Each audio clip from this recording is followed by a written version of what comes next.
भोजपुरी के शेरनी अक्षरा सिंह और भाई साहब बॉलीवुड के कॉमेडियन राजपाल यादव दोनों जने का भाई साहब इंटरव्यू होला। और इंटरव्यू भाई साहब इतना खतरनाक हो जाला जिके सुन के आपके होश उड़ जाई।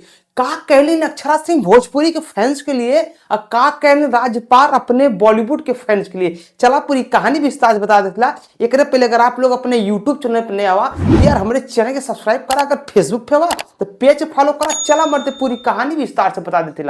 भाई साहब पहले अक्षरा सिंह से पूछल जाला कि अक्षरा मैम ये बताइए कि आप अपने भोजपुरी के जो फैंस हैं उनको लेकर क्या कहना चाहते हैं, मतलब किस प्रकार से आपको प्यार करते हैं भोजपुरी के फैंस हो या मूवी से लेके गाने तक का जो आपके फैंस है आपको किस प्रकार से प्यार करते हैं। भाई साहब अक्षरा सिंह कहे कि देखिए हमारे जो फैंस मैंने हमारा के बहुत जबरदस्त तरीके से प्यार करें एकदम से डीपली, और हम अपने फैंस से मिले बहुत कोशिश करीला, अपने फैंस से बहुत ज्यादा हम प्यार करीला, अपने फैंस से बहुत ज्यादा लाजवाब करीला।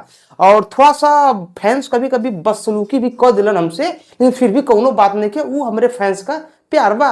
ओकरे बाद भाई साहब राजपाल से पूछल जाला आप अपने फैंस के लिए क्या करना चाहते हैं। देखिए राजपाल साहब कहने कि देखिए हमार जो फैंस बाड़न वो एगो क्राउड हो, फैंस ना हमें वो सब क्राउड हो, एगो भीड़ हो और हम वो भीड़ का हिस्सा हिला। और हम जो है कि अपने फैंस के फैंस ना मानिला, हम अपने फैंस के अपन परिवार मानिला। हम आज तक कभी भी कोनो फैन से मिले भी जाइला तो कभी भी सिक्योरिटी लेके ना जाइला, कैसे कि हम उसी भीड़ का हिस्सा हिला, हम उसी भीड़ के हिला और सब लोग हमार परिवार बा। अब परिवार से मिले जाब तो का सिक्योरिटी लेके जाइब का, हम परिवार से मिले खातिर कभी भी सिक्योरिटी लेके ना जाइला। फैंस हमार है ना, सब हमार परिवार हुए चाहे वो पूरे भारत के ही लोगों के। ओकरे बाद भाई अक्षरा सिंह के लगे लगे ओ राजपाल सर तो थोड़ा सा हमसे अलग ही इंटरव्यू दे दिए। उसके बाद पूछल जाला अक्षरा सिंह से कि अक्षरा मैम आप ये बता दीजिए आप जब शूटिंग करती हैं तो आपको सबसे ज्यादा भीड़ कहाँ दिखती है, भोजपुरी में कि बॉलीवुड में या सीरियल में, और आपको फैंस आपको किस प्रकार से प्यार करते हैं।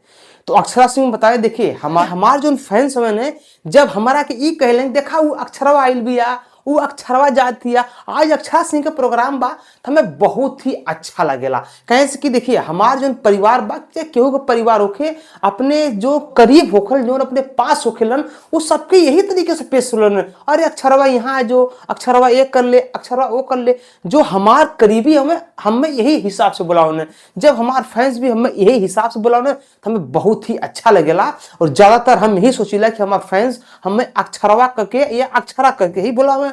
ओकरे बाद भाई साहब बात ये हो जाले कि अक्षरा सिंह ये बताएं देखिए जब हम जो है कि भोजपुरी फिल्म का शूटिंग करते हैं तो उसमें ज्यादा क्राउड होता है, ज्यादा भीड़ होता है, क्योंकि भोजपुरी फिल्म जो बा वो बाहर शूट होले, कहीं लखनऊ रेलवे स्टेशन पे हो जाए, कहीं मतलब कि ऐसे ऐसे रेलवे स्टेशन वगैरह पे शूट होकर हो जाला। लेकिन जब हमने बॉलीवुड का फिल्म शूट करीला या हमने सीरियल शूट करीला तो ओकरे खातिर हमने कहीं जाए ना होला, फिल्म सिटी में ऑलरेडी फिल्म सेट जो बनल रहेला वो ज्यादा पब्लिक ना आ पावेला, वो पैक रहेला, वो हमने 12-12 घंटा काम करीला, कोनो दिक्कत ना आवेला, फैंस बहुत कम आवेला, वह का शूटिंग में बहुत ही बढ़िया तरीके से हो जाले। लेकिन भोजपुरी का शूटिंग करे खातिर भाई साहब थोड़ा सा बहुत दिक्कत होला, थोड़ा सा प्रॉब्लम होला, कैसे कि हमने ऑन रोड कहीं भी गांव में खेत में खलिहान में शूटिंग स्टार्ट कर दिला, इससे थोड़ा सा दिक्कत होले। भाई साहब भी रहल अक्षरा सिंह के अपने फैंस के लेके इंटरव्यू, और राजपाल जी के तो आप सुनिए ला लेवा आप पे का लगल बा, राजपाल जी के इंटरव्यू बढ़िया रहा कि अक्षरा सिंह के बढ़िया रहा, नीचे कमेंट करा। अगर आप लोग हमारे यूट्यूब चैनल पर नए आवा